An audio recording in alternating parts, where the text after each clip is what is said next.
Baby, if you've ever wondered whatever became of me, I'm living on the air in Cincinnati,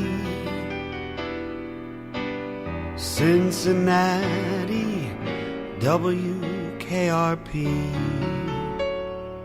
Listen up, fellow babies. It's time for one last time for Hold My Order, Terrible Dresser, the deep dive history nerd WKRP in Cincinnati podcast.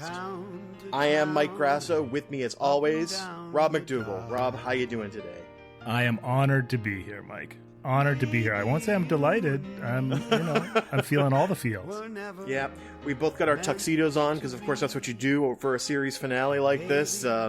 We're going to have Bette Midler on to sing to us later, maybe even Clint Black, I'm not sure. But today, our last episode was all about you, the listeners, you, the guest hosts, you, the fans. But this one's for us. This one is for us to kind of take a look back at WKRP and to take a look back at the podcast. Some might think that doing 50 episodes of a podcast is self-indulgence enough, but no. We're just going to indulge ourselves one last time and hope that you will indulge us too. You know, we've done season wrap-up episodes at the end of every season, and I've really enjoyed them because they've allowed us to kind of grapple with the bigger stuff that we've kind of brought up and talked about over the course of each of the seasons. And this one's really going to be for the entire podcast and for the entirety of WKRP. And there's just so much to talk about. Well, a lot of the questions we asked our guest hosts last time about favorite episodes, favorite characters, and stuff like that. We're also going to talk a little bit tonight about, what happened after WKRP ended. We're going away after this episode. What happened after the show went away as well? Baby, if you ever wondered. And as we promised, we're going to talk a lot about Hugh Wilson. When we recorded episode 50, the last two proper episodes of the WKRP, the show, Hugh Wilson had died that very day, which, again, was just one of those weird synchronicities that has made this podcast so odd and unusual. But, tonight we're actually going to give Hugh Wilson his due and talk a lot about his life, his career, and I'm really looking forward to that as well. Yeah, me too. So, Rob, the WKRP Best Episode Ever Tournament. We're recording this episode right now, and I gotta tell you, I'm so happy that Turkey's Away managed to pull it out in the end. It would have been a crime if Fish Story had won, but really, no. Listen, we're doing that stupid Simpsons bit, but let's be clear. We're recording this on Thursday night, 2 days before the contest is due to end. And Rob, this final has been amazing. It has been, as we said, it's been a bloodbath. So many tough choices, but now we're down to the wire, and it is going right down to the wire. Yeah. If you thought that Turkey's Away was going to win in a walk, well, the fish has put up a fight. We said that pig versus fish was an iconic, epic battle, but turkey versus fish proves to be even more iconic and epic. And for days, it's been right neck and neck at 50-50. At the moment, with 1 day left in the poll, Fish Story has a razor-thin edge over Turkey's Away. But I mean razor thin, like one vote would cancel it out. So, you're listening to this now 2 weeks after the obviously controversial tournament has ended. I'm picturing there's been, fighting in the streets and, sort of like, protests. And the Supreme Court still has to rule or something like that. But listen, I'm going to be frank. I'll be happy with either of these episodes winning. Listen, this tournament was set up like a basketball tournament. We seeded these teams, these episodes, and we had a feeling it was going to be a turkeys versus fish final, and that's fine. Honestly, we've been like retweeting some of the cases for and against, which have been fantastic. You guys have been putting up some great arguments for each of the episodes. And I gotta tell you, the Turkey's Away people were actually really convincing. Yeah. They reminded me of a bunch of stuff I had forgotten about the episode and that slow build up to the Parkdale Mall. Yeah. No, I think that perhaps early on, partly because we wanted a horse race, we might have put our thumbs on the scales a little bit against the turkeys. Yeah. Just because we didn't want them to win in a walk. And it's possible that maybe it peaked a little too soon as a result. And so Fish Story has really put up a fight. And well, I'll just be happy. There's no There's no bad episodes. I mean, the final 4 were all I know. Who is Gordon Sims, Real Families are also just absolutely top notch. Everything in the top 8 was absolutely top notch. So I'm not going to be unhappy no matter what happens, but it has been a lot of fun to watch people debate, and people take it seriously. People are invested. That's great.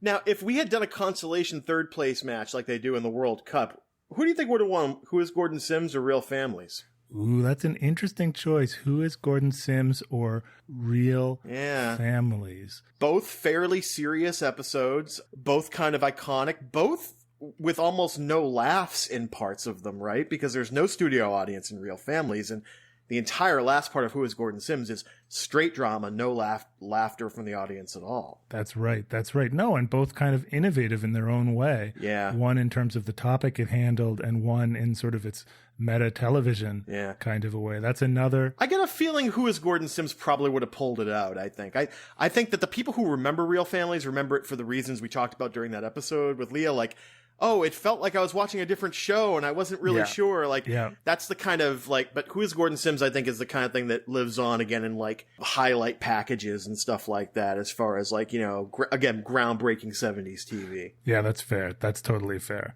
Do you have a favorite episode of the show that you wrote or directed? Turkeys Away. Turkeys Away? Yeah. Why is that? It's just the funniest.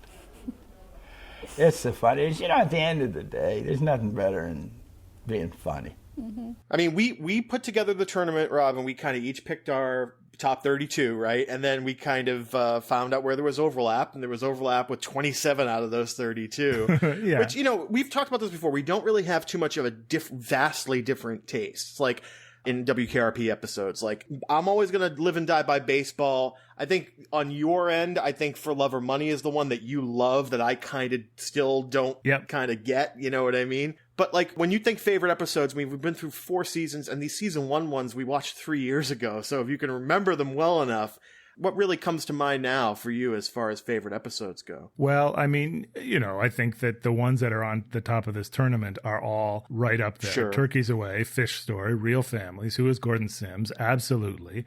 Any ones that didn't do so well in the tournament that kind of you're a big fan of? Yeah, I think I was sad to lose... You know, I was sad to lose The Baby right off the bat. I was sad to lose Hotel Ocean View and Explosive Affair and Love or Money. Any one of those I would put, you know, is in the pantheon. Yeah. I think of sort of the episodes that surprised me, right? Like when we watched when we rewatched them for the podcast, like episodes I hadn't remembered very well from childhood or really hadn't thought about very much, like, I kind of feel like I Am Woman is one of those episodes that has just came alive for me as a grown-up. You know what I mean? Like, the issues in it were so sophisticated. Even though I understood the plot as a kid, like, I Am Woman really kind of... It took on extra dimensions. We've always wanted to see Bailey really take charge, and that episode is probably my favorite ever Bailey episode. And I gotta tell you, Herb's dad, oddly enough, is one of the episodes that's kind of shot up in my estimation.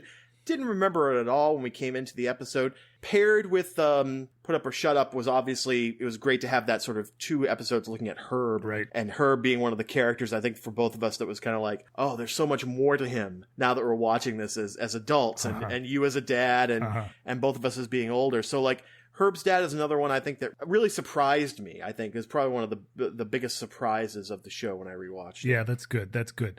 Some of the ones that really impressed me watching them as an adult impressed me for sort of reasons of sitcom craft, and we talked about this as they came along on the podcast. So God Talks to Johnny, Frog Story. Yeah. Both of those I think are just, they're very simple. They have one ingenious premise and then the one offbeat ingenious off-kilter premise, and then the character with that problem carries it around to each of the other characters, and they respond in a funny way, and that's all it takes to make a beautiful 23 minutes of television. And they each feel different from each other, and they feel fresh because you've got a different protagonist in each one, a different problem, and also like the problem themselves, like it's kind of funny. They're great parallels in a way because the problems are profound and silly at the same time. Yeah, that's right. That's right. Because, like, what's more profound than a girl's pet frog, but he's also spray painted pink? And what's more profound than getting a message from God? Well, he kind of wants you to become a golf pro, So yeah, they're very interesting parallels, but they're also two of my favorites as well. And frog spelled backwards. No, I was going to say dog spelled backwards is God, but yeah. It's a Gorf story. You know what I thought briefly before we did the tournament? This would have been a ton more work, but yeah. I wondered whether episodes were the right granularity or whether there was some kind of a way to sort of do like favorite bits. Because when I think back on WKRP, a lot of the real jewels that come to mind are not full episodes. Yes. But like jewels in the rough, the one, the great 5 minutes in the otherwise lackluster episode. Yeah. Well, we talked about that on Twitter, I think, Carlson for President. You were kind of surprised that it did well early on because to you, yeah, the last 5 minutes are fantastic, but the rest of it's, well, I mean, then again, people reminded us of the Armenians eating lasagna line, I mean, every episode has great stuff in it, but it would have been a way to sort of like do shout outs to, the Soul Suds stand up. Yep. Or Hot Blooded, or any one of Sam Anderson's guest spots, or, just that, like, there are lots of little. You know what would have been good? Quotes would have been good. Quotes would have been. You know what I mean? Because you could take 3 from Turkeys Away and they'd all be in the tournament. You know what I mean? Yeah. And you could, that might not have been a bad idea. Well, maybe who says we won't do it at some point in the future? That's right. When we're bored and looking back, sitting crowned in glory, sort of years from now. Yeah. These trend-setting podcasters who looked at WKRP, we can go back and start a tournament for best 32 WKRP quotes or something like that. Got it. 23 minutes to set up one line. As God is my witness, I thought turkeys could fly. That's the one. That's the one. I mean, like I can imagine if you did that today, you'd have the ASPCA and everything on your back. Well, we might. We were considered a little irreverent, but it was still good family, wholesome family entertainment, I think. It was. It was the funniest stuff that I had ever seen on television. Hugh Wilson, who was the writer-creator of WKRP, I thought was pure genius. And I sometimes thought he walked on the razor's edge because he was just between sanity and insanity, but he did it so well. I want to talk about characters now because I want to. Again, we've done this in a couple of the other season wrap-ups, but here we are, we're sitting in, reviewing these 4 seasons, and these 8 characters that we've grown to love and obviously have, again, different memories of when we watched the show originally, but like, who are your standout characters now that we've watched the entire series? Gosh, it's so hard. I think I like what Terry said last week about, almost not having favorite characters anymore. It's tough, yeah. I kind of almost want to draw out the whatever 8 times 7 different possible combinations there are of characters and like see that, that would probably be better, yeah. what I love and find the ones that we never got enough of. Yeah. But, everybody listening, they've heard us talk about the big guy. And I guess that's the easy answer for me now is that the big guy, I just adore him. And I think that he manages to, he represents the heart of the show. And yet he is just as zany and goofy. He does a lot of the physical comedy. Yeah, that's my go-to answer. Yeah. But I adore each and every one of them at this point. Yeah.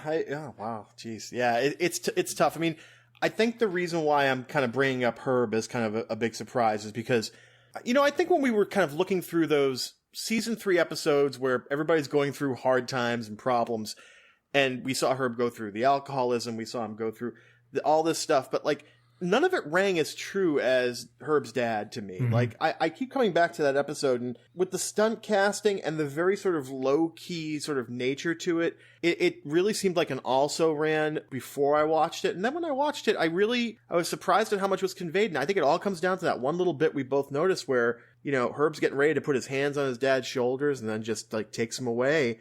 And it's just like this, it's just done so well, and it dovetails so nicely what we've said about Frank Bonner's physical comedy as well. But like, He's a good physical actor as well. When he has to be dramatic, yes. He's actually able to pull that off. And I think, again, I'm a middle-aged man like Herb, you know what I mean? And it's sort of like, this idea of this guy who can't quite do his job right under most circumstances, but somehow still has the skills to kind of excel at the horrible, sleazy job he's at. Maybe I identified with him before I, moved careers. You know what I mean? Frank Bonner is another man I just love. He's such a good guy. And he was great at Herb. And he and Richard, they were the glue. Richard Sanders. I mean, Lonnie was getting all the magazine covers, and Howard was even getting write-ups in Rolling Stone, and he was invited to host Saturday Night Live. But it was Herb and Les that were the most dysfunctional and therefore funniest characters. And they were just beauts to write for. I loved them to death. And then the problem was everybody said, wow, what a cast, and they're all going to have big careers. But, like Frank told me later, he said everybody wants a Herb Tarlek-like guy, but they don't want Herb Tarlek. That happens to a lot of character actors.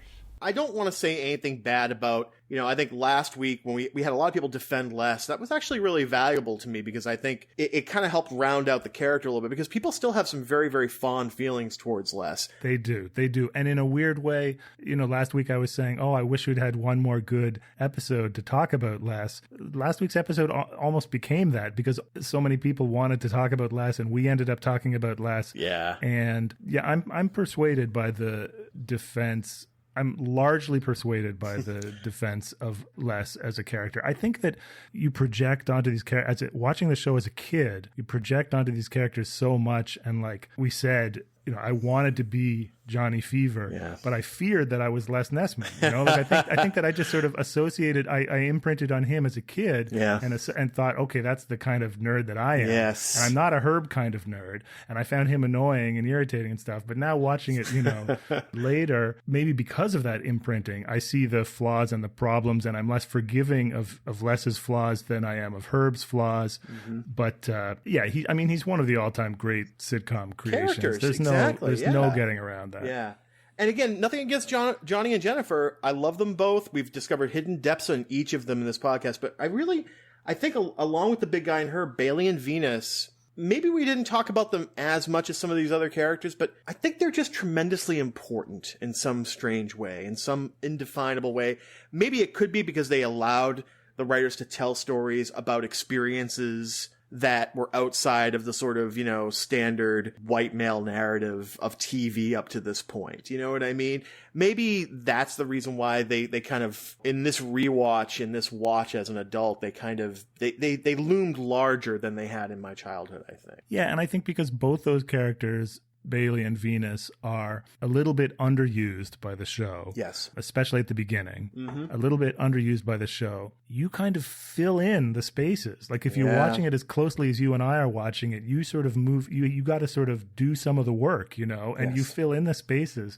And so I wish we could have had more, but at the same time, I think that we've wondered more about their lives outside the station than any other characters. Exactly. Yeah. And I think, again, it's sort of like, we desperately wanted to see how Bailey lived, and we finally did in season 4. We never got to see Venus's apartment. We never got to see him. So you're right. We had all this sort of like open area for our imaginations to kind of investigate. Yeah. Like how great would it have been to have, the season 5 episode with Bailey's dad? Remember she's so angry at her dad. There's a story there. Like what's it? The show has such a problem with mothers. So let's see Bailey's dad, and what's Venus's family, his grandma or whatever. Right. Exactly. Yeah, no, I absolutely agree. How about guest appearances? I mean, we mentioned this a little bit last time, but like the Sam Anderson appearances we've talked about. I had occasion to rewatch Hold Up, a tiny bit of Hold Up this morning. Yeah. Because I was feeling kind of Bucky Dornster, or I needed that sort of like, I needed his simple, I'm going to take my lunch break kind of as an inspirational quote, you know what I mean, when he's being held up by Bobby Boogie. I think Bill Dial probably is my favorite guest. He's great. Because again, they don't give you too much. Like, you get 2 appearances. He conveys everything about that character in like a minute and a half total of film time. And he's just great. Again, probably because he's not an actor. It's the whole Jan Smithers sort of, there's a naturalness to his delivery of those lines. So like, I still chuckle when I think about him. So, I mean, it's you know. But on the other end of the spectrum, as far as great guest work, like Hamilton Camp knocks it out of the park for his like sort of crazy scene in that, you know, as Del Murdoch in that episode. Yes, absolutely. And oh yeah, gosh, favorite guest stars. I mean, Sam Anderson, of course. Yeah. Julie Payne as Buffy. Yeah. Hirsch. You know, like, what can you say? I think I might underrate Hirsch a tiny bit because he was only in the 4th season, but unlike a lot of, he's not a Ted McGinley, is he? Yeah. They add him to the show and he adds to the chemistry, which is really fantastic. Yeah. Oh no, he probably appeared late in season 3, but whatever. He was a late addition to the show. Yeah. You know, you've heard me talk about Edie McClurg and Lucille, if we count her as a guest. Oh man, you know, that's one of my favorite segments we did was the Edie McClurg segment. Boy, this is turning into Johnny and Ed McMahon right now, isn't it? It's but that revelation about her role in improv comedy, absolutely. So great. It was so great, yeah. And Alan Ann McClary and Carol Bruce. I mean, and Carol Bruce, the 2 women both, in the big guy's life, you know? I mean, just, again, another episode that kind of just revealed new depths. And again, probably because we watched it with our moms, was Baby It's Cold Inside. Yeah. And I think it surprised me that it did so well in the tournament, but you know what? It was a bit of a Cinderella in the tournament, but for good reason. Yeah, for good reason. Absolutely. Now, he may not be the man some girls think of as handsome, but to my heart, he'll carry the key. Oh, won't you tell him, please, put on some speed, follow my lead. Oh, how I need someone to watch over me. Someone to watch over me.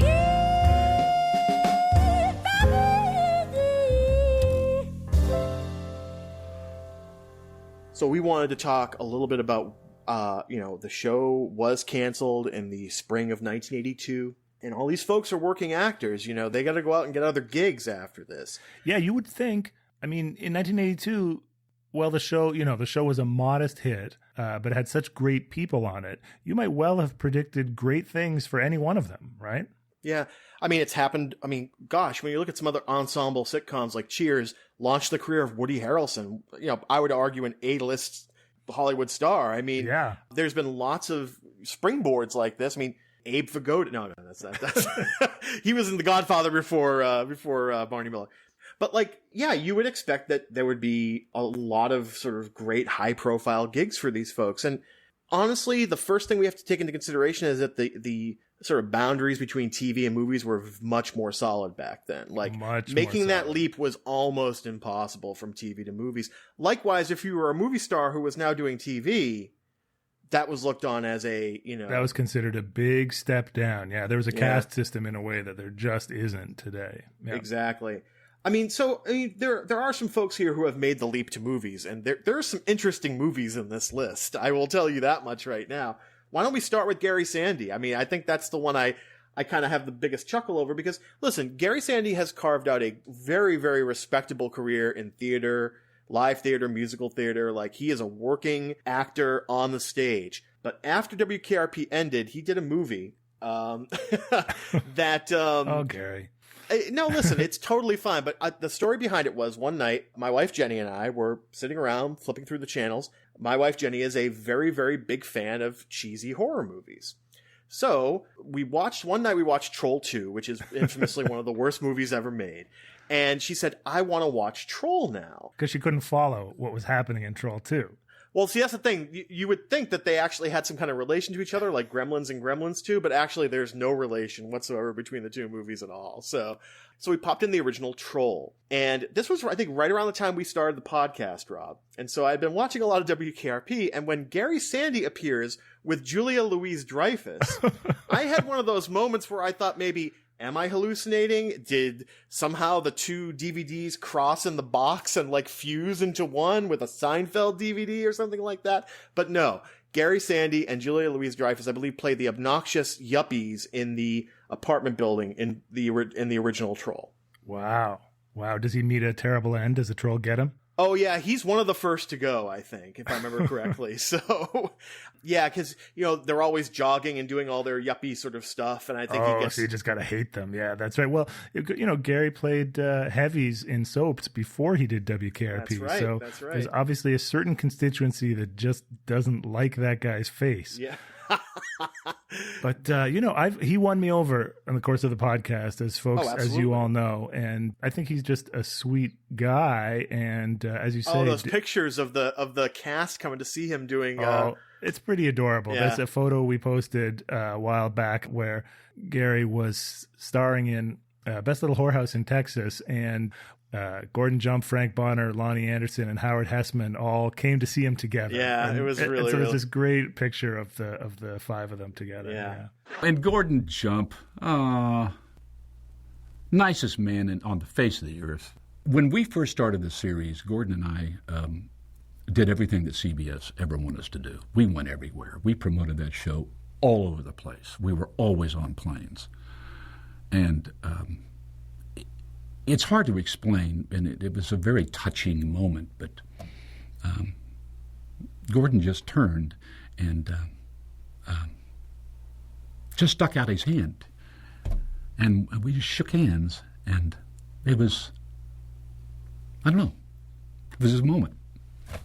It was, he was a beautiful person. Speaking of Gordon Jump.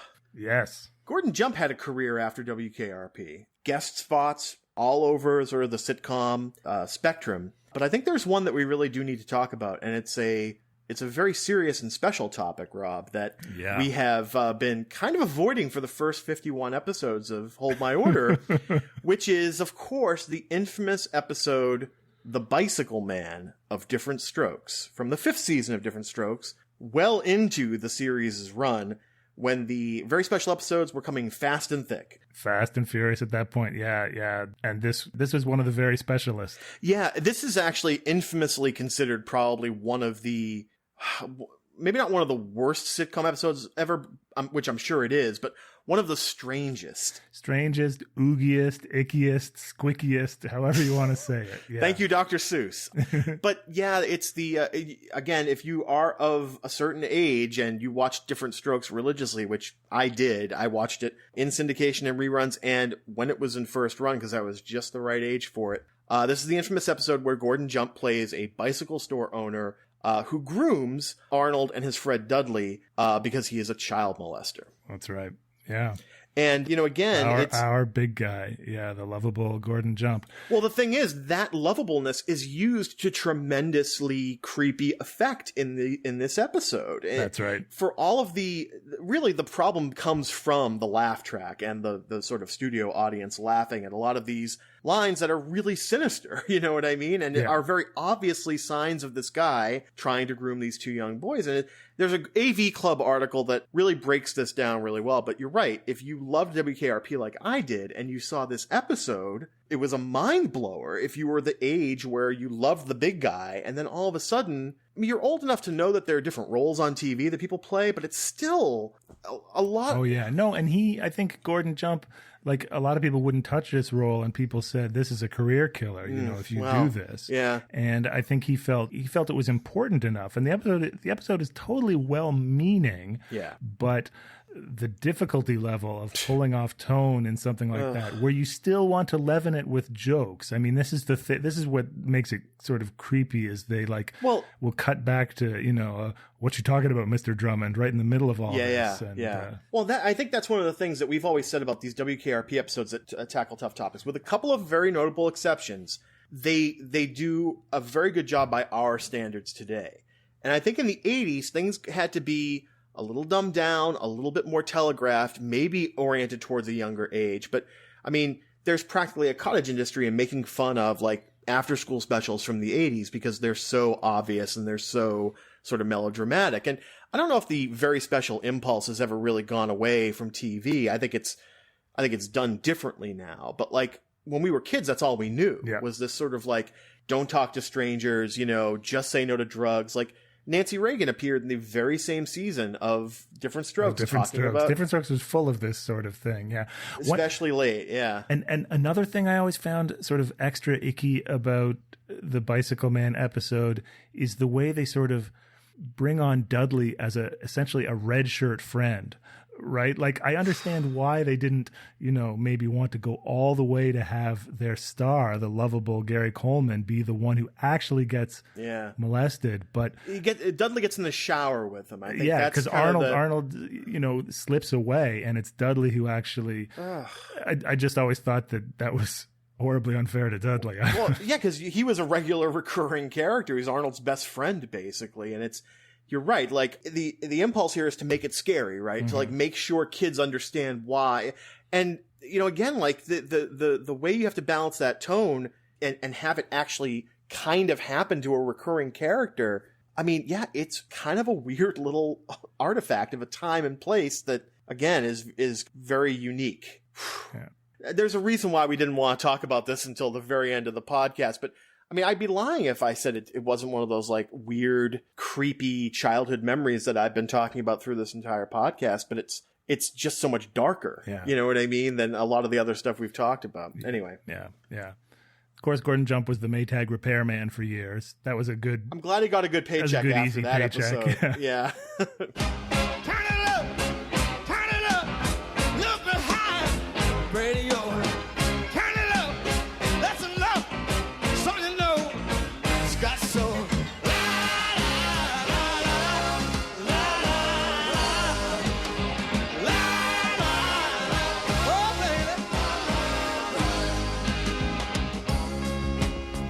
Turn up your radio.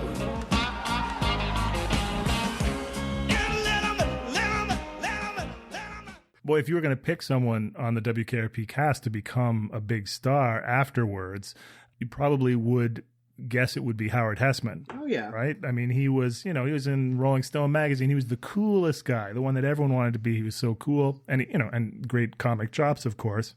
He had a fine career. I don't know if he ever did anything people liked as much as Johnny Fever. That's the curse of all these people is they just were so well loved in their parts. But let's see. Of course, I remember him from Head of the Class. Head of the Class. I watched that quite a bit. A Class of Gifted Kids taught by Dr. Johnny Fever. Yeah, that was kind of right in my wheelhouse. Yeah, exactly. Yeah, although he didn't stick around, right? He left, and Billy Connolly. Billy Connolly, yes, yeah. That's a natural transition, really. You know?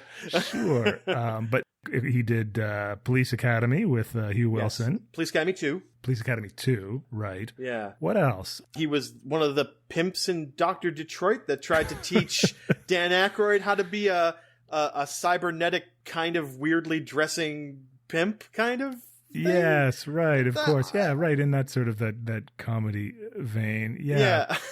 He famously played the manager of the rival to Spinal Tap, Duke Fame, in This Is Spinal Tap. That's got to go downstairs, wait for the limo. I think they stunt casted him in some way on that 70s show. I remember him there. Yeah.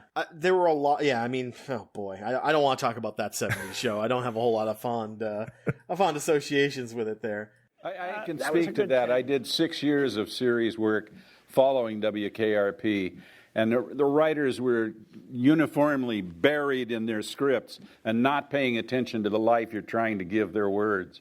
I never encountered as collaborative a situation in network TV in all my years there. And I am forever indebted to Hugh for making it clear that we were all in the same boat and it was sinking unless we paid attention to one another. Yeah. You know, when you use the word ensemble, it should include everybody, I think, from the writers to the directors to the actors to the sound man, to this exactly. Whoever's got an idea to make it better, let's hear it. Yes, exactly, because the point is to make a great show, not to make you bigger than everybody else. It's to make... Well, I don't know about that. So we've been talking about Lonnie Anderson off and on, and sort of what happened in the 80s with her and how she became like literally the National Enquirer, like cover girl with all of her on again, off again gossip with Burt Reynolds, obviously. But, she did okay for herself in the 80s. I mean, she did star in Stroker Ace, which... depending on how you feel about that particular movie being a blatant vanity project for the two of them. Yeah. Directed by Hugh Wilson. I think Hugh was doing her some favors. He also created the sitcom for her, right? The show Easy Street. Easy Street. That was later in the 80s. But she also had that, we referenced it last time out, the Partners in Crime with Linda Carter. Partners in Crime. Think about that for a second. Jennifer Marlowe and Princess Diana in the same show. Like, that's some heavy duty, like 70s sex symbol right there. Yeah, that should have been a license to print money. I get maybe it was just a little bit out of its time because it does seem like a 70s show. It does, Charlie's Angels-ish, exactly. Yeah. Frank Bonner, he popped up in a weird spot in the late 80s. Do you remember Just the 10 of Us? I don't remember Just the 10. Oh, I guess I do. Yeah, I guess I do. Because he was the priest in Just the 10 of Us. So the plot line of Just the 10 of Us, it sounds like it's two more than 8 is enough, Rob, but it's not. 8 is not enough. Each of the families has 8 kids, so Just the 10 of Us, it's like inflation for the late 80s. It's like the 10 of Us includes the parents. So, okay. They move to a new town and the girls have to go to an all-boys Catholic high school or something like that. But Frank Bonner was one of the faculty at the school and a priest. So, as a priest. And of course, the new WKRP. And, he came back for the new WKRP. Yeah. I mean, he's, What happened to Frank Bonner? Why didn't he do more work? Right. Why didn't he do more? Hugh Wilson talks about this in that Academy of American Television interview. He says, he's marveling like we do at just how talented Bonner is. Yeah. And he says that, everybody said, oh, we want a Herb Tarlick type for this character, but we don't want Herb Tarlick. Like, it's just the curse of typecasting. When you are so memorable and when nobody can see you and think of anything but Herb Tarlick. But think about all the different kinds of characters he could have done. I mean, I have to imagine he'd be able to pull off all kinds of stuff. Oh, I know that he could have done other things, but I think that casting agents, everybody, he walks into the room and everybody's just like, where's your suit? And yeah, he's from Arkansas. Like, I could picture him as like a small town sheriff, like kind of like the bad guy on a sitcom, you know what I mean? Like, who comes in, like, busts someone's chops, like, maybe Burt Reynolds, like Evening Shade or something like that. He plays the Arkansas sheriff. Right. But what he did do is he worked steadily directing TV. That's true. Yes, he got his first opportunity, I think, with WKRP. So. Yeah, and so he ended up behind the camera, continued to work directing sitcoms and TV shows for years.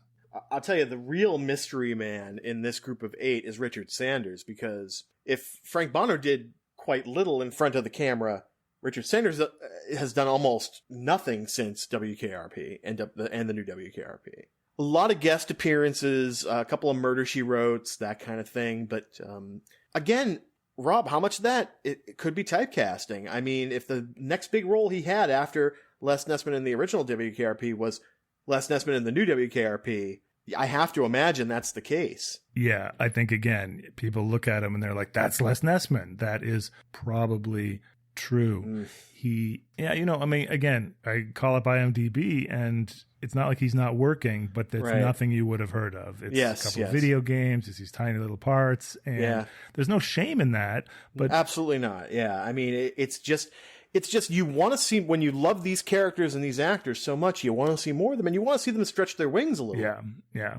Well, you're best loved by everyone for your portrayal of Les Nessman on WKRP in Cincinnati. Does it bother you to be known or labeled for that one character that you did so well when you've done so much other theater work? Well, it doesn't really bother me because I know that's what people do. That's what I do. When I think of certain actors, I remember the thing, I remember reading in the paper yesterday, it talked about John Hurd, who is, it said, best known as the father in Home Alone. And he's done so much other work and so much more important work than that. And yet in the paper it says best known for, so I guess there's no escaping it. If you do something that is very popular, that's what people are going to say best known for. So it doesn't really bother me as long as I can continue to do other things that I like to do. You know, when my son works with me here, and the first thing he said to me is, "Dad, do me a favor, just ask him for one moment if he remembers the turkey episode." He said, my son said it was the funniest thing he ever saw in his life. I think that's where we go next, because we talk about Tim Reed, who I think arguably has had the most successful career after WKRP of all the cast members. Yeah, I would agree with that. And again, it makes good sense because he was sort of underused. Yes. And so there were so many things that he could do. He could be the wise-talking sidekick to a pair of brothers who are PIs in Hawaii and Simon and Simon. Exactly. But he could also do, one of the most, if not well watched, certainly well remembered dramedies, one of the first great dramedies with Hugh Wilson, Frank's Place, of course. That's like prestige TV before there was prestige TV. Yeah, absolutely. Ahead of its time, another sort of like testament to how great that partnership of Hugh Wilson and Tim Reed ended up being, because I feel kind of in a lot of ways, we've talked about this in a few of the Tim Reed episodes, Rob, like I feel like Tim Reed and Hugh Wilson kind of made a connection. Yes. That is kind of similar to the one that Tim Reed had made with Tom Dreesen. Yes, absolutely. In that he was somebody who was very receptive to kind of change. I mean, I'm not saying anything about Hugh Wilson before he met Tim Reed, but I think that we see the evolution of how Venus Flytrap evolves over the 4 seasons. It's clear that that's Tim Reed giving Hugh Wilson a little bit of a push along the way. Yeah, but I also think they become very good friends. And, what excited Wilson about doing Frank's Place was he was like, oh, Southern sitcom. I've never seen a Southern sitcom before. Yeah. So they had that in common, the Southern thing, even though it's black and white. And I think Tim Reed is like the godfather of one of Wilson's kids. Like they stayed close friends. Yeah. We recently had occasion when the new It movie came out to watch the old It miniseries on TV. Oh, yeah. I gotta tell you something. That cast is just like a late 80s murderer's row. Like, it is. That's our friend Sean Davidson, podcast guest. He had a great tweet basically describing it as like a sitcom League of Extraordinary Gentlemen. He's like, Venus Flytrap and... Judge Harry Stone, John Boy Walton, and Martha Kent team up to fight Dr. Frankenfurter, basically. And Sister, I know if you're a millennial, you probably love the TGIF lineup, right? You love Family Matters, and Sister, he was the dad on Sister. So that's right. And then wasn't he on Treme, right?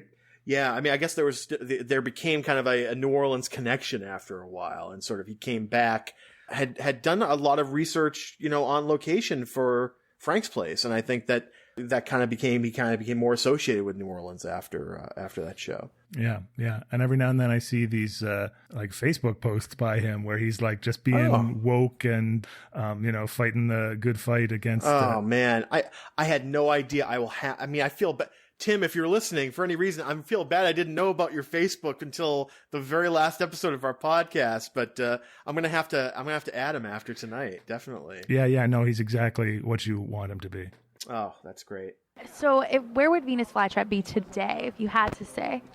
It's interesting. I think that he would be today a bit frustrated and angry at the lack of honor among thieves. I mean, the politics, he probably tried politics and didn't like it. And if anything, he's probably in a witness protection program for turning state's evidence against somebody, that he didn't like. I see him more today would be like a Serpico character, someone who's somewhere hanging out, burn out a little bit, but still has passion, doing something locally, either with youth or, something like that. And Jan Smithers, I mean, you want to talk about literally retiring from acting. That's what she did. I mean, she... Yeah. I got together with Jan and had lunch, and she told me that she went to India for 10 years and built houses. Oh, I didn't know that, Jan, But that's Jan. I mean, she does things for people. And so she was a perfect choice for Bailey. She did a few more spots, again, guest spot type things on network TV in the mid-'80s. The Love Tapes never got picked up. No. Oh, the poor The Love Tapes. I feel so bad. But there was the sort of... she dated James Brolin for a while. and then really just retired from acting. Or married him even? Oh, were they married? I don't know, because I know that after that, James Brolin was with Barbara Streisand, I think. So I think he may.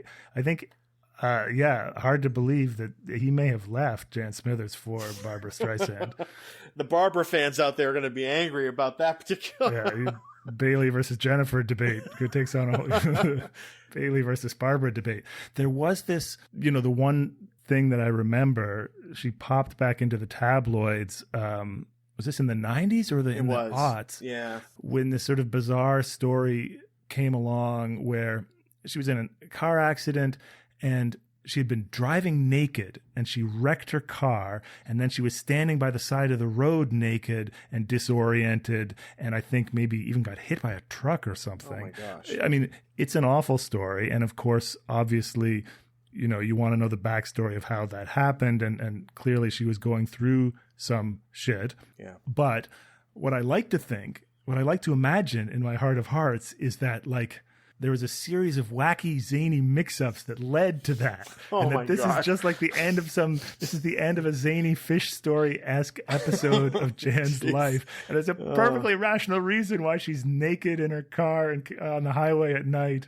I remember this because I think this was when she was in Halifax, Nova Scotia, I think, is it, because she came back to California, and that's where she got interviewed for that follow-up to the teenagers, the Newsweek article. Yes. And the reason I don't mind sort of joking a little bit about this is because if this interview is anything to go on, she's doing great. She's awesome. She's just this. Yeah. She's also woke as fuck. Exactly. And she's like Mandy, basically. Like 40 years from now, if right. that's basically, sort of the thing. Mandy, one of our guest hosts who talked about. Yeah. That California surfer girl grows up to be this kind of beautiful, groovy earth mother living on the beach. Yeah. And she quoted Vandana Shiva in her interview. I mean, it was amazing. I'm like, I know who that is. It's great to see her, I think, coming to terms with, it's got to be a weird life, Rob. Yeah. We've talked about it. She gets discovered. She becomes a model. She gets on network TV and she's never acted. Like, that's a very, very, that's a trajectory that only could have happened at that time, right? I mean, that kind of stuff doesn't happen anymore, but like, yeah, it must have been a rough experience. It must have been something that was very decentering to who she was. Yeah, so, one of the hardest things to do, I think, is to walk away from show business or any of these high power, high reward, high risk careers and lives. So, you should never like tisk or feel bad for people who succeed in doing that. You should applaud it. Yeah, absolutely. Going too fast is a huge issue. People are not taking the time to digest their lives and to stay steady in their love for each other and for the world. I'm 66, I'm retired. It's very nice. But I think mostly I'm calmer because I've learned to meditate. It's wonderful to be my age and learn, and I continue to grow and drop what I don't need and continue to do what I can to be in service or help another person, and that's a wonderful thing. To become an actor was not on my slate, and to do all the things I've done in my life. So yeah, it's okay though. We do follow what we like. Somehow your life will show you what you want to do. Somehow it'll show up, right? Yeah, I'm okay about it. But anyway, thank you. I've enjoyed my life. Thank you, Newsweek. Well, as we said a couple of weeks ago, we just lost Hugh Wilson, the creator of WKRP. So it's only right that we take a little time to look back on his life, because without him, none of this, we wouldn't have any of this. And apart from being just a really funny guy, as I said on the podcast 2 weeks ago, the sense that I get from all the interviews that I've now read, all the clips that I've found, all the bits and pieces I've been able to put together is that he was just a wonderful, sweet guy, and nobody has a word to say against him. Yeah. And so we wanted to take a little more time than we were able to 2 weeks ago and just say a few words about Hugh Wilson. I think that something we mentioned just a little while ago, Rob, one thing that we really should bring forward is like his voice is a Southern voice. And I mean that both literally, and I think something that kind of infuses the work he does, like where he comes from and kind of his maybe slow, laconic kind of like, I'm going to take my time telling this story kind of thing really comes through in all the projects he's done and all the writing he's done. I think that if you're going to start anywhere, you got to start with his, like, you know, life in the South. Yeah, absolutely. Absolutely. So Hugh Hamilton Wilson, Jr. Is born in... great name. yeah, born in Miami, Florida in 1943. And back in 43, Miami was the South. I mean, it was, you know. Yeah, it's not the Miami Sound Machine. It's, so he grows up in Miami and Coral Gables, which is like a suburb of Miami. He goes to the University of Florida. I get a lot of this from, there's this great Archive of American Television interview with Wilson. I've seen parts of that, done in 2015. I wish I'd watched it earlier in the podcast. We could have had clips for every single episode because he tells a lot of great stories. And by the way, Archive of American Television, if you're listening, I'm going to have my degree in like 5 months. If you need somebody to work there, I'm actually willing to move to New York if you need somebody to work in the Archive of There you go, an archivist who knows a little something about television. Yeah, because hook him up, people. Wilson, so he goes to the University of Florida. He never thought he was going to go to Hollywood. He never had any particular interest in show business. But he says around that time that he graduated, so we're talking like 1965, right? He said the commercials were starting to get really cool.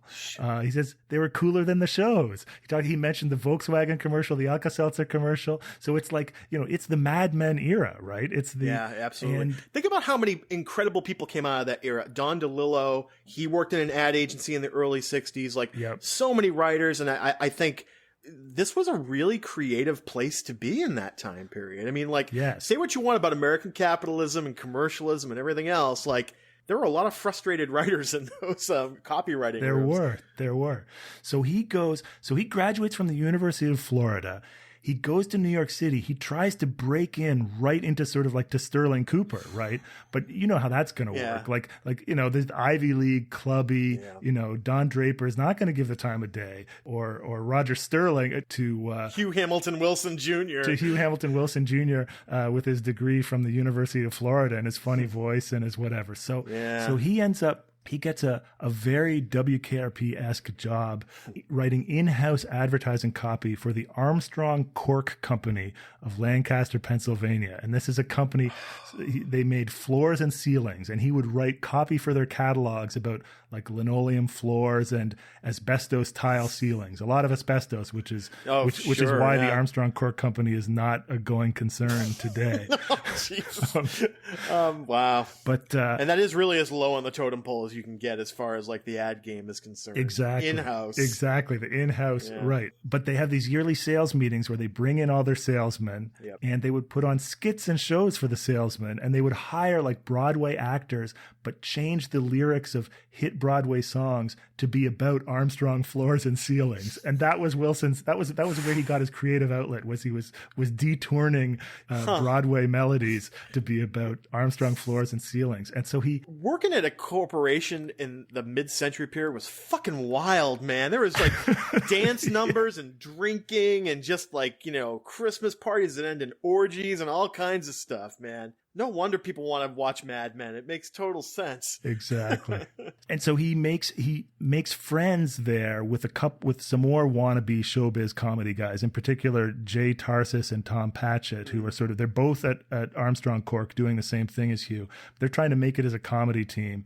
Wilson says that he used to go to their shows and sit in the audience and laugh really loudly, like as a ringer. You know? That's great. That is great. But they sort of split up. Hugh goes back to the South. He gets a job at a regional ad agency back in Atlanta, kind of a minor league version of the New York ad industry. And I think, again, like we always talk about the kind of homely middle American world of WKRP. Yeah. And I really think it's telling that like Wilson went to Madison Avenue and got the door slammed in his face. Yeah. And then went to Atlanta, but he stays in touch with Tom Patchett and Jay Tarsis. They move out to California and get a job as writers for the Carol Burnett Show. That's a good gig. That's a really good gig. Yeah. And then they move on to the Bob Newhart Show. Right. And Hugh comes out to LA to direct a television commercial, and he stays at Jay's house, and Jay gets him a meeting with Grant Tinker. Okay, so this is incredible. Dave Lyons, I hope you're listening, because this sounds like the kind of story that you would really dig. Like, just dudes from like the middle part of the country going out to LA and like finding their fortune essentially. It's it's a classic story. It's every comedian's dream basically, Yeah. Get called up to the big leagues. And so what he has, and he doesn't have any spec scripts or comedy. What he has is a sample reel of funny TV and radio ads that he had made. And he says he loved doing funny radio ads because you didn't need a big budget for them. You could do a goofy thing. Again, thinking about WKRP, the funny radio ads. Exactly. And I'm sure most of those were his gags. And it also makes sense because, again, like, how much of that early TV talent came out of radio? Yeah. Not just the Golden Age guys, but like Bob Crane, like was a DJ. Like there was a lot of crossover there. So it was very astute of Hugh Wilson to bring a reel like that if he didn't have 5 minutes to do on Carson or whatever. Yeah. So Wilson, anyway, manages to sort of get his foot in the door, like, basically a gopher job, which is a step down for an ad exec, even an Atlanta ad exec. Oh, sure. But he hangs around the set. He tells this cute story. He's been around the set for like 2 weeks, and Bob Newhart comes up to him and says, "Hi, my name's Bob Newhart. Who are you?" And, very Simpsons-esque, like, I'm George Harrison. Yeah, exactly. He ends up writing a couple of Bob Newhart scripts. Yeah. Tom and Jay end up creating the Tony Randall Show. Yes. Hugh gets to be one of the regular writers. And then one day, Grant Tinker, it's also casual. Like, someone like Dave Lyons or anyone trying to break into TV now is maybe like clenching their fists at these baby boomer tales of the old economy. But I was having a drink at, some bar, and then all of a sudden I've got a 5-picture deal, Right, yeah. No, because Grant Tinker walks through the set and says to the writer's room, "Hey, do any of you guys have an idea for a new show?" That's awesome. That is so great. And Wilson goes home, talks to his wife, comes back the next day and says, "What about a radio station?" Now, was his wife in radio? Was that one of the things that, she was in business, and he kind of based Bailey on the kind of stuff that she had. Yes, that's right. Yeah. The stuff that she'd done. So he pitches WKRP. He flies back to Atlanta, hangs around at the radio station where he knew a bunch of guys at WQXI, Quixie and Dixie, as Jay Thurber told us. That was great. To get the details fresh. And, again, just this idea of, Wilson said, I wanted a flyover city. There's nothing hip about WKRP, the sort of middle America, small time radio station. And just, one of the things I love about him, and I'm thinking is kind of one of the lessons of WKRP, is that Wilson is sort of marvelously unimpressed by the big time. Yeah. Like Johnny comes back after all, right? Johnny comes back. Yeah. Wilson, he says in the Archive of American TV interview something like, "Well, I found out that if you hit the ball out of the park in Atlanta, you get $30. And if you hit it out of the park in LA, you get $3,000. But it isn't any harder to hit." Wow. I mean, it's a great story. It's also great because $3,000 isn't even that much. Like, just even his story is sort of homely and small. Yeah. So this is just, this is the wit and wisdom of Hugh Wilson, and that's how we get to WKRP. But it's a kind of a failed station with a ridiculous weatherman who, when they said, "What is eyewitness weather?" he said, "Well, I look out the window and witness the weather." And so, you can't be funny about a wonderful radio station. And as far as Cincinnati, when I had WKRP, I just said WKRP in Atlanta, WKRP in Pensacola, WKRP in Detroit, WKRP in Cincinnati. Yes. That's it. And I also I wanted it to be a flyover city. I didn't want to do, there's nothing hip about KRP. I'm proud to say. We were just talking about Tim Reed, like him being the most successful. I mean, obviously the most successful alumnus of WKRP is Hugh Wilson, because he goes on to just do some really incredible stuff in the post-WKRP period. Yeah, that's right. So he made the great Frank's Place with Tim Reed. Really, along with a couple of other people, invented the one camera, no laugh track dramedy series. Yeah. And even though it only lasted a season, it's so lovingly remembered as for such a rich, varied portrayal of African-American life, portrayal of New Orleans. Mm-hmm. Again, Wilson with his, low-key thing, he basically says that they got the deal, they sold the pilot because Cajun cooking was hot. It was. The late 80s was like Zydeco and Justin, what was the Cajun chef on TV. I mean, it was huge back then. You're absolutely right. It was one of those mini trends. Wasn't that going to be Chief Quimby's or Chief Wiggum's spinoff of The Simpsons? Yeah, it was to go to New Orleans, exactly, and have sexy, hot adventures. Bring Seymour along with him for some reason.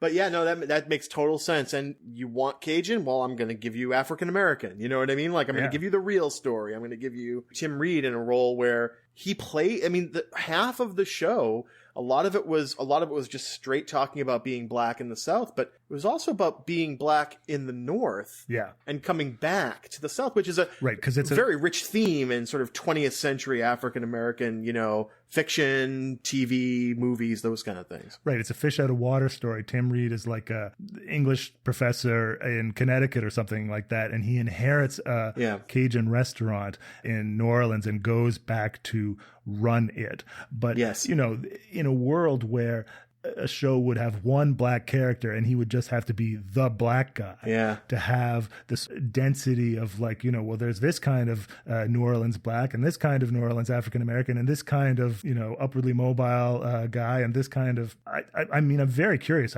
There's like 1 or 2 episodes on YouTube, and beyond that, I've never seen it.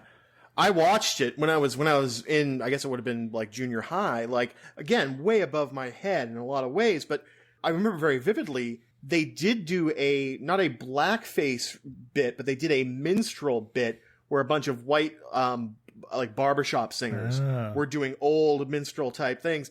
And it was one of those situations where like Tim Reed's in the audience, and it, again, done way more subtly than it was done on WKRP, but you could still see him as like an English professor knew the history behind these songs and was kind of like, so it was a subtle show. And that's the one scene I remember really, really vividly because I had to kind of all of it kind of had to be explained to me, but to somebody of that age group, they're going to know exactly what all those old sort of, minstrel songs connote. Yeah. Now, the famous Teddy Z we got to talk about. Did you ever watch that show? I don't remember it. Of course, I remember John Cryer, and I'm amused that Mo Green was in it. Alex Rocco. Rocco from around the way here, the Winter Hill Gang, right? Yeah. He's a paisan. Yeah, this is like John Cryer as a Hollywood agent, kind of like an updated like Kid Stays in the Picture. He comes out to Hollywood, becomes like a whiz kid sort of like producer and everything. I think it was one of those situations where we knew the guy, so it was on in the house. You know what I mean? Like everybody knew Alex Rocco from sort of the Boston connection, so I think we ended up watching it. So that's probably the only reason why I would have watched it is if my parents wanted to watch it. You know what I mean? Yeah, it's one of those things. He also was able to make the jump to films because we talked about Police Academy a few weeks ago. Creating that original Police Academy movie was, thinking just about sort of the cable rights alone, because I must have seen that movie a million times. No, and they made it with no budget, and it made $100 million, and was the biggest comedy of the year, bigger than Splash, bigger than Spinal Tap. Yeah. Wilson says the Police Academy was so big that he could have done anything he wanted for his follow-up. Right. And then he sort of laughs ruefully and says, so he went to Spain and made this movie called Rustler's Rhapsody, which is like basically a spoof / homage of old singing cowboy movies.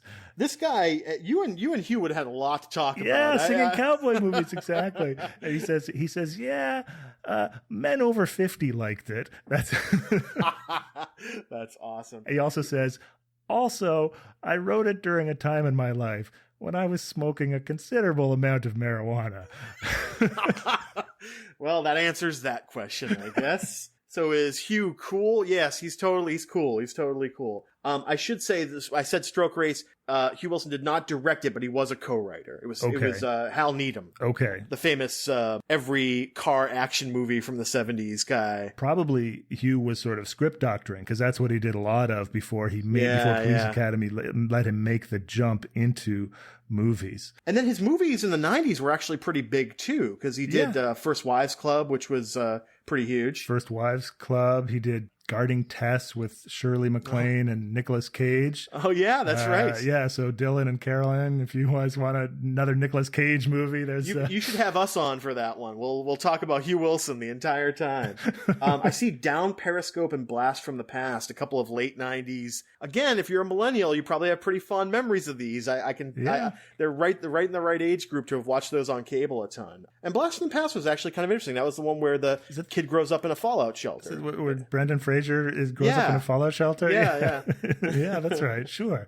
But yeah, so Wilson, I guess he actually never liked making movies as much as TV, he said. It was never as much fun. It was just more hassles. Yeah. He was kind of unimpressed with fame, as I said. Yeah, at some point in the 90s, he sort of says, I got my Police Academy money.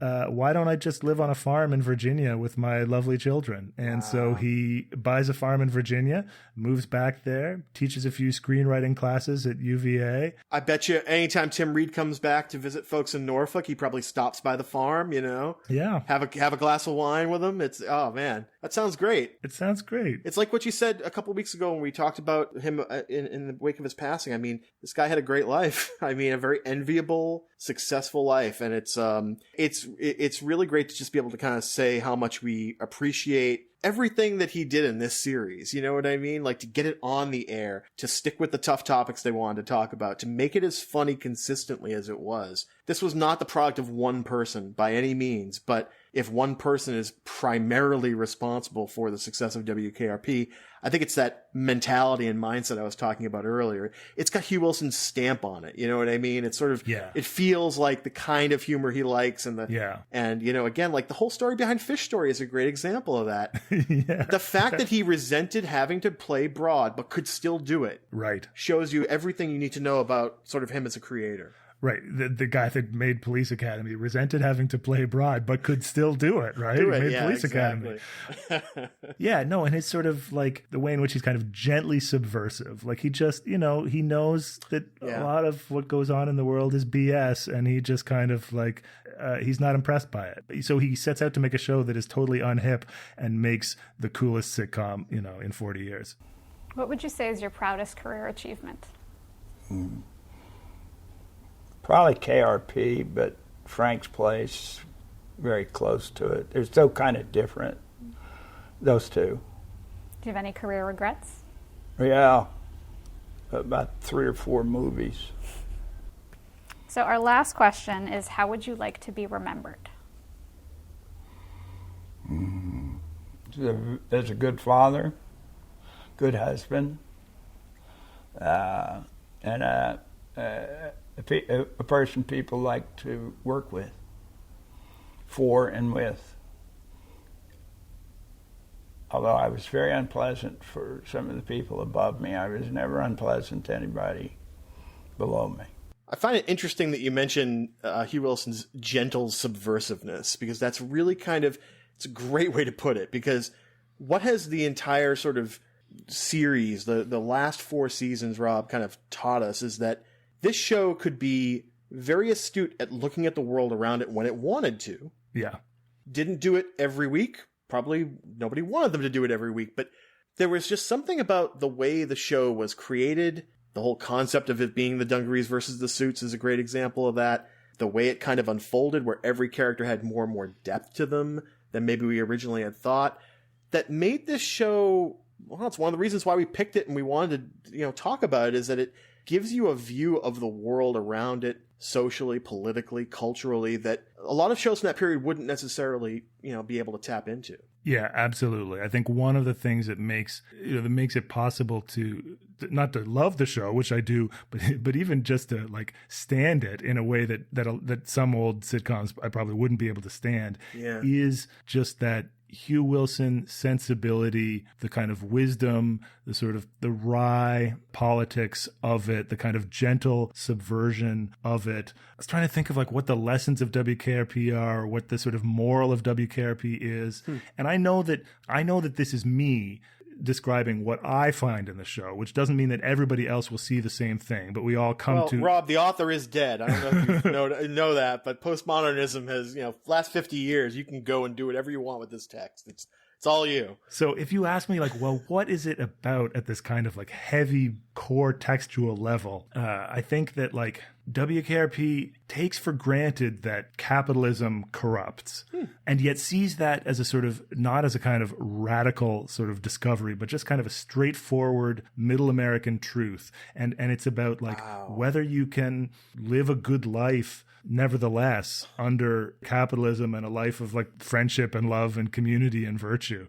Rob, I thought we were going to work up to something this profound, but like you've just dropped it on me here. And I can't say I disagree. I guess maybe for me, the sort of what I've learned from it, what I've gotten out of it is a little more modest. And maybe it just dovetails with the stuff I'm really into as far as like, nostalgia and being reflective instead of restorative about it. But like what WKRP has taught me is that the past was a way more complicated place than I ever really imagined. Yeah. And this isn't even that far past. You know what I mean? Like, when you look back at a show from this period, you expect to see things that are familiar to you. And I certainly did. And, it's impossible not to. But like, one of the reasons why I love history so much is because it does allow you to step into another person's life for a while, another time and place, and try to understand what humanity had to kind of cope with and deal with. Maybe I am getting profound, but like... It is profound. I think that there's something about this show, the time period about it that we've talked about again and again. I don't want to belabor that, but it's a very, very interesting and very important time period. And I think that ultimately the show manages to stay relevant to us because it was engaged in the world that it was involved in. As silly as it might have been engaged in the world, when you went outside that station, when the outside world intruded on this zany place, it kind of puckered and warped the sort of fabric of the show in very interesting ways. You know what I mean? Yeah, and like Lucille, let's talk about Never Leave Me, Lucille, and her coming into the lobby and saying, "So what?" And that is the biggest response that the studio audience ever had in 4 years. Like, not even turkeys away. And why? Because it was the voice of all of those women like Lucille all across the country, sitting in their living rooms next to their husbands, right? Yeah. And their 2 kids, just like the Tarlicks. Yeah. And there's Lucille saying, "So what about your problems?" And like, I mean, it's giving me chills to think about it right now, because in 78, that must have been incredibly subversive. Oh, absolutely. Absolutely. Yeah. No, I love what you say. And this is what history is for. This is why we study history. Like, the future isn't fixed, but neither is the past. And, when I say that, you can take that in a kind of woo-woo time travel alternate history sense, which I, sort of half mean it in that sense. But also, every time we look at the past, we look at it with present day eyes, and we see different things and we find different things. And I think that a rich, complex past, a history full of complex interdependencies, is like a really powerful and important resource in fighting for a better world or imagining a better world. Absolutely. Against the people who either would have you have no history or else a kind of triumphant cartoon version of history. Yeah, absolutely. It's so super important now, as you say, Rob. I mean, again, I think you said it best, or you hinted at it best when you said, this is why we do history. This is why we love history. It doesn't, when it's like this, it doesn't feel like a job. It feels like almost like a responsibility. You know what I mean? It feels like something that you are trying to pass along. I mean, there are so few opportunities these days for intergenerational sort of dialogue, I think. Yeah. And I think a lot of our problems, listen, we can go back and forth on the whole Steve Bannon, Strauss and Howe, like generational thing. And I know a lot of people are getting down on generationality online now because they feel like it throws up these barriers, but the barriers are there. And I think that one of the things that history allows us to do is to see those correspondences so that we can communicate with other generations. Because, as you said, the people that we need to learn from are our elders, and the people we need to teach correctly are the people who are coming after us. And history is like it's an heirloom. It gets handed down from generation to generation. I think that conversation is one of the things. I mean, not for nothing was that Mom's episode so popular. because we got to hear women who were in the workplace in the 60s and 70s talk about what that was like. And that's why we did this show. I mean, that's why we did this show with a history angle to it, is because these silly sitcoms, I mean, there's nostalgia there, obviously, but there's also like information, and it's packed really densely into these little silly stories. And the extraction of that meaning is I think what made this podcast so exciting. Yes, absolutely, absolutely. This makes me, my media studies hat makes me think of Harold Innis, of all people, Canadian early 20th century historian and communication theorist. He was the teacher of Marshall McLuhan, right? And Innis had this somewhat wacky theory about what is it with you and people who have wacky theories? Well, I want to get back to Bannon, by the way, and his misuse of Howe and Strauss, but yes. He like divided up different forms of communication into space-biased and time-biased communication. And you can see that McLuhan sort of like was able to grab onto bits of, absolutely. And so basically the kind of modern world was great at communicating across space, that's sort of sending messages instantly from the center of the empire, whether that's Washington, D.C. or Rome, to the outside of the empire. But what it was really weak at was communication across time. And what is communicated across time is like wisdom and secrets of wise life. Yep. And I met Ralph Nader a few years ago. We brought him to the university and he gave a talk, and he did the whole Ralph Nader thing. And he was a sort of funny mix of radical agitator and grumpy old grandpa, just like Ralph Nader is. We love those radicals who are also grumpy grandpas. They're very popular these days. At dinner, he was lamenting the fact that kids today don't know any proverbs. And he even had like statistics. He was like, there's been like a 73% decline in the use of proverbs. and what he was so really... what value did he see in like, was it that tradition part where you're handed down wisdom, basically? Yeah, that proverbs were like an alternate source of handed down wisdom. Yeah. And so like, strange as it may seem, I think that there's wisdom in WKRP to be handed down. The kids need to know about Bo Diddley. I mean, it's absolutely the case. Yeah. 3 out of 4 kids think that Chuck Berry was the host of the Gong Show. These Americans can't drink for nothing, an Irishman says to a girl, but surely they'll not elect Reagan. He and Brezhnev will blow up the world, and Thatcher's just little Miss Reagan. She wants to build missiles and bombs, and we don't give tuppence for Thatcher.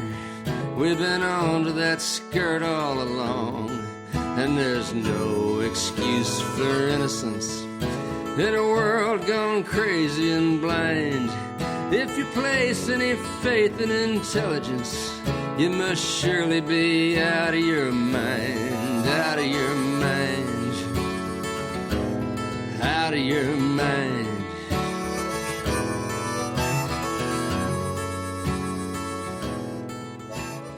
You mentioned, Bannon and Trump and the various monsters, and you and I have had a lot of back and forth about specifically the sort of nerdiness of Steve Bannon. He actually was described in that Daily Beast article as, one of his roommates said he was a history nerd, which is literally part of the title of our podcast, which I read that today, and I think it's probably the reason why I have the flu right now, to be honest with you. But anyway. I don't really know what to say about that, except, 2 things. One, you know what one of my favorite moments of the podcast was? Tell me, Ed. That makes me Johnny, by the way, just so you see. Right. When we were talking about 3 Days of the Condo with Sean Cranberry and Luke Mead, and you and I were, maybe hair splitting about how concerned we ought to be with the homophobia. Gay stereotypes, right, yeah. Of the episode, the gay stereotypes of the episode. And Sean said, yeah, but fuck those guys. I mean, isn't that the real message of the show? Is fuck those guys. And what he meant was fuck the condo association and the homophobes. And basically he was like insisting on returning our attention to the subversive nature of the show, and that the show, that WKRP is a show that's just like, I don't need this. I don't need, if the value structure is all screwed up, walk away. Like you don't need that shit. The good guys don't always win on WKRP, but it's like it's okay not to win if you're true to your values and the people you care about. Yes. It's okay to be 16 in an 18 station market. It's okay to be Johnny Fever. Like, we all want it to be Johnny. Is Johnny a winner? Is Johnny a sort of master of the universe? I mean, it's okay to live in Cincinnati. Big fish, small pond. Yeah. It's okay to be that guy. So when you bring up Bannon and Trump, I just think like, well, fuck those guys, and they are old. Well, I mean, they're literally the people that the folks in Animal House and all these other late Caddyshack and late 70s, early 80s films are rebelling against. Although Trump does resemble Al Cervic from Caddyshack quite a bit now that I think about it. I need to think about that metaphor. But well, I think that like Trump and Bannon are like second-rate guest stars on a week episode of WKRP. They are like bad clients of Herb's, that when you sort of like shrink them down to a kind of middle American size, like WKRP in a way is a parable. Everything is small. The forces of hyper-capitalism are Mama Carlson and Max the computer. Yeah, and there's only 3 protesters when they change, their format. Yeah, but I just think that like that kind of gentle unimpressedness of Hugh Wilson, there's wisdom there. Yeah, I mean, I guess when you get into sort of a dialectic thing here, I mean, you can certainly get to a point where resistance becomes, it almost like generates its own sort of like pullback, and like the thumbing the nose, the trickster sort of, element to the stuff you're talking about. Like, how do you subvert authority? Do you do it with a big fist, or do you do it with a sneaky little like knife between the ribs? You know what I mean? And I think that the Hugh Wilson sort of mentality is the sort of like thumb your nose, make a joke, the jester's prerogative kind of thing, which gets us into a lovely coda of the whole Fisher King, Holy Fool, Johnny Fever sort of. I mean, we identified those archetypes because they're there. Like, if, Arthur Carlson, as you say, represents the sort of humble side of capitalism in Cincinnati, he's the king, he's the monarch, and sort of like Johnny is that sort of fool who maybe brings him to a wiser place. You know what I mean? And like, so this works on, and I swear, audience, I'm not high right now. I just have the flu, but just bear with me on this. I think that the reason why we saw those archetypes is because they are the sort of classic, master servant sort of king subject kind of thing, and done in a much more modest and playful way. And I like the idea of Johnny being this sort of avatar for all of us, the ultimate sort of dungaree, right? The chaotic dungaree, the one who is going to kind of throw things into disarray. And it's the reason why we love it when he changes the format. We love it when he sings Caravan, because then he's being like transported by the music. Yeah. And what a great metaphor for subverting authority than rock and roll. You know what I mean?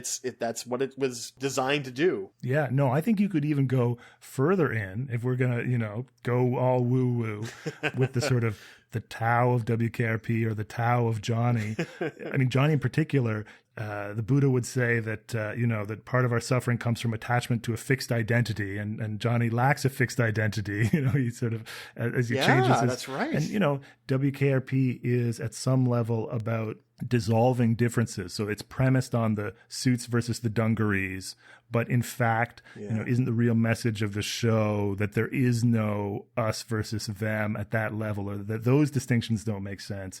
Herb and Jennifer come together. Even the racial stuff is so much about people, wanting to come together. In the end, there aren't teams. The sort of the radical interdependence of life. We're just a bunch of dudes in a round neighborhood. And you said something about Mr. Carlson being the sort of humble face of capitalism. I'm going to go full on Buddhist mysticism here.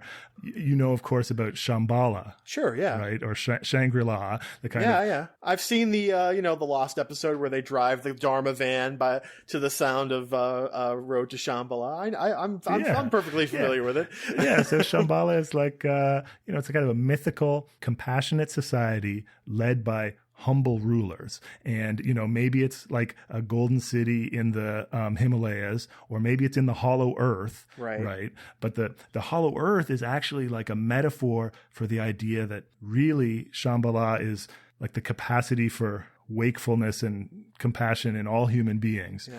So what I would say is that Cincinnati is Shambhala. The WKRP Cincinnati is sort of Shambhala, and that it is in all of us, the capacity for, wakefulness and compassion and recognition of our radical interconnection and interdependentness. The real Cincinnati was inside us all along. The real fellow babies are the real fellow babies are the friends we made along the way. I was thinking of Radio Guy in Mexico, actually. I was thinking there's no Darrow, there's no robots. It's just us. Yeah. Nobody's going to get that reference, and that's not going to go in the podcast. Nobody's going to get that reference, but I appreciate But that.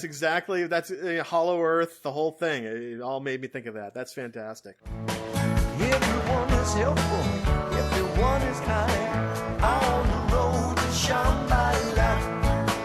Everyone is lucky, everyone is so kind. On the road to Shambhala.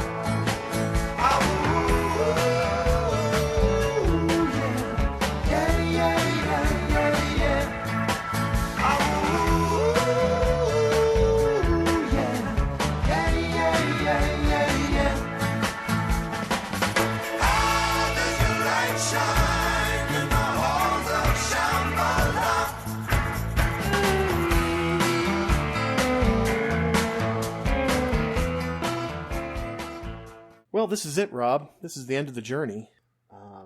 I have some final thoughts I want to kind of put across before we get into sort of anything else. So right around this time, around 3 years ago, is when we started this whole thing. It was a pretty tumultuous time in my life. I've written about this online and talked about it probably on the podcast a couple times, but I left a pretty lucrative job to take a real leap of faith and to change careers and kind of get out of a situation that was really doing a number on me physically and mentally. And it was a tough call to make. I was very lucky at that time that, my wife Jenny is, and continues to be incredibly supportive of this career change as I have moved into museums. But at the very same time I was making this really super huge life change, we started talking about this podcast. Mm-hmm. And I'm of the belief that, kind of like the woo-woo stuff we were just talking about a little earlier, Rob, that all this stuff happens when and where it does for a reason. And a lot of things in my life were moving in a really positive direction back in 2015. And, it's been a journey along this podcast and along my education, but we're finishing up today. I'll be finishing up my degree in a few months, and hopefully getting out into the workplace and working in a great museum, maybe in a town near you. But one of the reasons why I've been able to make these changes is because I decided that I did not want to participate in a system that not only was abusing me, but was abusing everyone I could see and the world around me. I understand that it's a real luxury to be able to make this kind of a change in one's life, and I've had the support of my wonderful parents, Joe and Karen, throughout this entire journey and going back to grad school, and I want to thank them as well. But I also want to thank you, Rob, and I want to thank everybody who's listened to the podcast, because without this podcast, I would definitely not be where I am today emotionally, professionally, and personally. And so while this journey has been fun and educational and really inspiring just from everything that everybody we've met and everything we've done, this podcast has had a really, really big role in making my life better. And without it, I wouldn't be as creative as I am today. I wouldn't be part of the team at We Are the Mutants, the site that I contribute to and is a big part of my life now. And I may be going on a bit here, but I just want to thank everyone for supporting us, for loving what we do, and really just being receptive to all the fun that Rob and I have had doing it. So thanks. Oh, Mike, that's so great. I mean, what I want to say, first of all, is, I hope but I'm sure I don't say it enough, how much I respect and admire you in general, but also in particular for the kind of journey you just described and the choices that you made and the decision you made to change your life, and just the way in which, your bravery, and I think the way in which you sort of live your life bravely, and you give yourself so much shit all the time. And I always just think like, no, he is showing how it ought to be done. And, I'm throwing around the Buddhism and the Karl Marx tonight. So I might as well just say that, like both the Buddha and Marx would say, the source of suffering is our alienation, right? Our alienation from our labor and from each other and from the planet. So, the first thing we must do in order to fix things is to fix ourselves. Is to fix ourselves, yeah. And I mean, when I look back on, if you get verklempt, I can edit it out if you want. This is what men are supposed to be doing, right? Like talking about our feelings and emotions with each other. Well, it is. Actually, that's what I was just going to say is like, when we tell the story of like starting the podcast, the note I always hit is what a goof it was, what a goofy idea it was. Yeah. But, I mean, honestly, I just wanted to hang out with you, Mike. Yeah. I just wanted to Same. Yeah. I just wanted to I'll get to talk to, here's a hobby that will let me do my favorite thing, which is, to pontificate about old TV shows with this friend that I love and that I really miss. And it is so common for, old dudes like us to get isolated and, or to put all their emotional eggs in the basket of their wife. And so, yeah, I just want to talk to Mike for, a couple hours every week. I mean, listen, we still need that mediating sort of, thing that guys need. It's the whole, let's go down and play D&D for 5 hours or, play Unknown Armies for 5 hours. But again, the stuff we've talked about on the podcast has allowed us to connect on topics, on thoughts, on really I've learned a lot from this podcast. And it's made me more sophisticated politically. I mean, I can joke about getting radicalized over the course of this podcast, but part of it was the podcast. Part of it was sort of thinking about these big issues and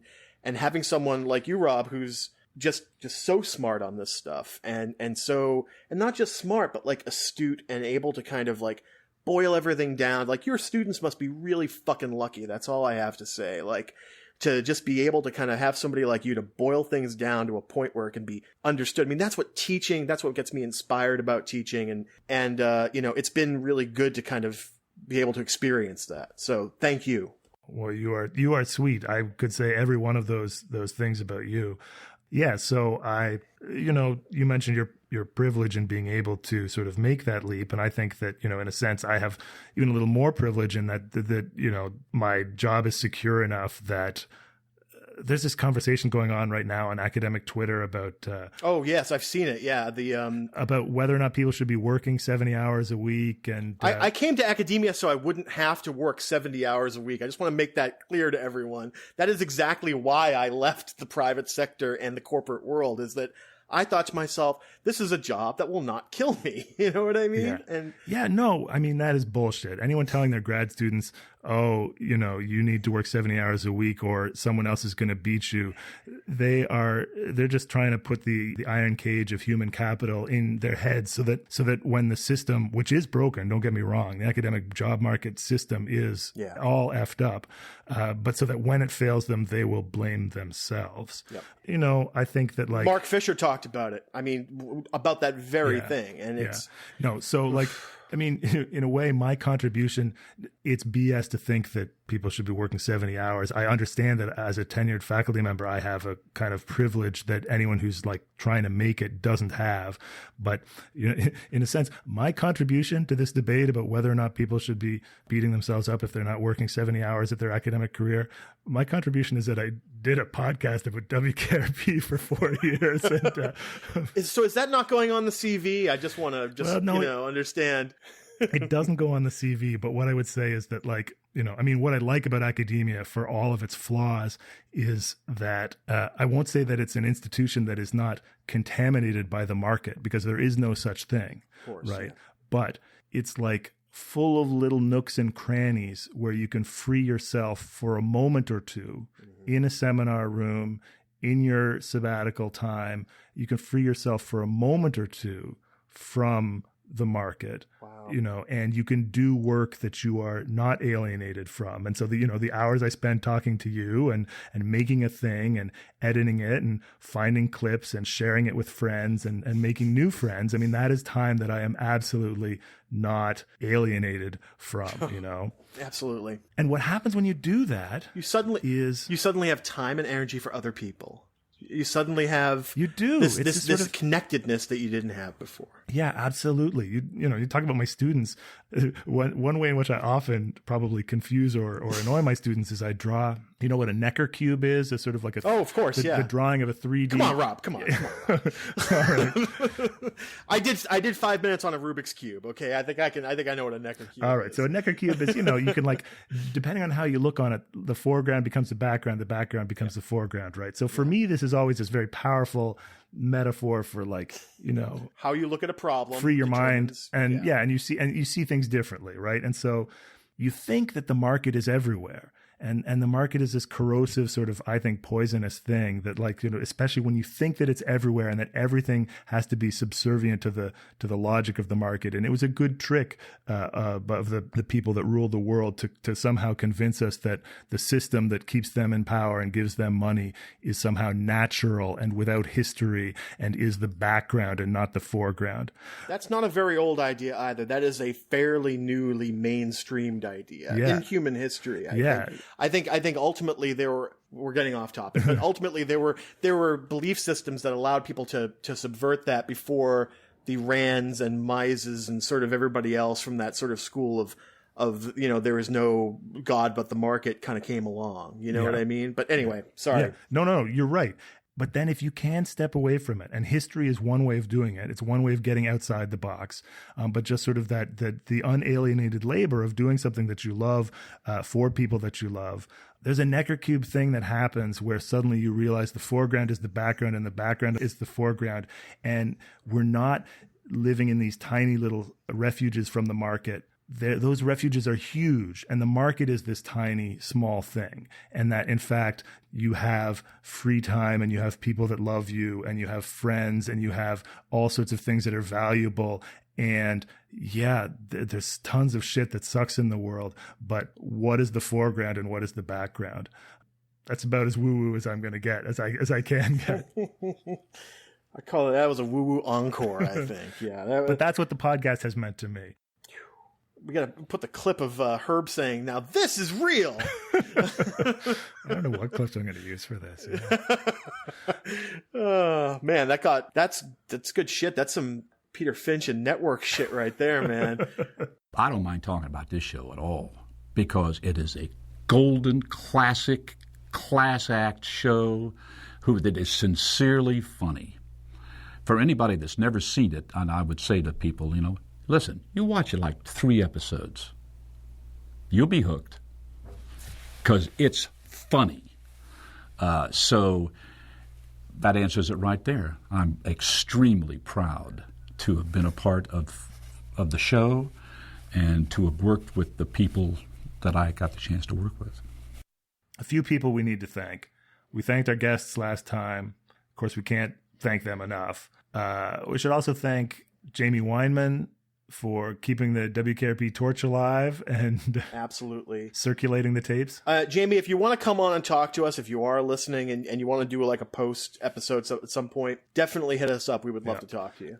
Michael Castle, the author of America's favorite radio station, WKRP in Cincinnati, for all the anecdotes. We just ravage that every week for all the stories, all the background. He did a lot of the legwork. Yeah, please go on to Amazon or your favorite place to get books and buy that book. I think we should definitely send as many people Michael Castle's way as we can. And Shout Factory for the DVDs, which we couldn't have done the podcast without. Absolutely great job. And again, we can't be bitter about the 2 or 3 dinosaurs that are still leaving their music off of there. I just want to thank again my family, Joe and Karen Grasso. Mom, thanks for being on the podcast. I want to thank my wife, Jenny Ancorn, for being supportive, but I feel like I got my revenge because now she has her own podcast called the Willard Price Adventure Podcast. Yes. About the mid-century boys adventure writer Willard Price. You should definitely listen to it. It's hilarious. If you like my It is hilarious. old podcast, The Whole Shebang, you'll love this one. Jenny and Amy are fantastic. But yes, I feel like the revenge is now sweet, Rob, because now she spends hours in front of Audacity instead of me. So good luck with that, hun. I love you. Well, yeah, same. I have to thank my family too for support and for putting up with all of the hours in front of Audacity and my kids tiptoeing around when Daddy is podcasting. Boy, that's going to be a generational touchstone in 20-25 years, isn't it? My Daddy's dad was a podcasting. podcaster. Thanks, guys. I love you. And of course, thank you to our audience. And again, Mike, thank you, man. What can I say? Thanks for taking this plunge. I'm not going to lie. I didn't think we'd be able to do this. I didn't think we'd be able to. I'm not going to sit here and sit here smug and say that I thought we were going to, get through this entire thing. I had my doubts, but you know what? Couldn't ask for a better partner. Thank you so much. Yeah. I feel the same way. I love you, and this. Love you too, man. Yeah. Everyone wants to know if we're going to do another. We're gonna keep you hanging on that one, folks, because you'll hear about it first on our social media. We will still stay on board there. Hold My Order at Facebook, Hold My Order WKRP on Twitter. So just keep your eyes on those accounts. We will let you know if and when anything is coming out from us. I don't want to put you on the spot, but I hope we do another. I don't care if that makes me the Garfunkel or Oates. I mean, we got a lot of stuff going on, and we need to take some time. But I'm here for. Baby, we're all Christopher Cross, okay? Or we're Loggins and McDonald. Now that I think about it, no. Seriously, I also would love to do another one, Rob. We'll like I said, we'll let you know if and when that comes together. But thanks again, everyone, for your support and you wanting us to come back. Boy, it's tough to say goodbye, Rob. We're going to have to draw the curtain at this point and stop taking our encores at some point. It's true. How do you end it? Oh, I have a thought. Ladies and gentlemen, the evening is over. We hope you all enjoyed yourselves, and we'll see you all again in 1974. Good evening! Blue jean baby, LA lady, seamstress for the band, ballerina, you must have seen her dancing in the sand.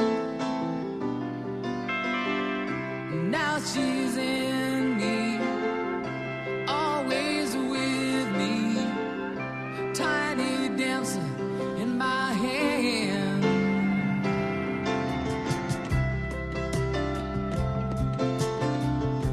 Jesus freaks out in the street, and then tickets out for gone. Turning back, she just laughs. The boulevard is not that bad. Piano man, he makes a stand in the auditorium, looking on. She sings her songs, the words she knows, the tune she hums.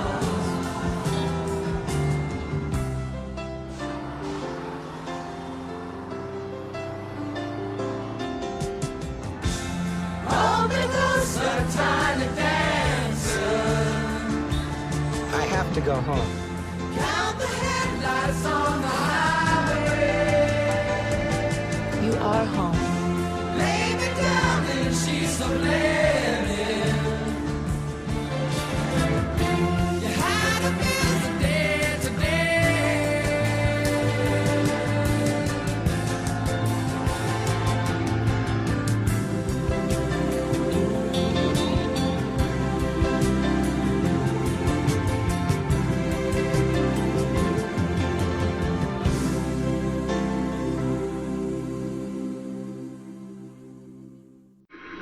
Hold my order, terrible dresser. That's not the trouble, make that.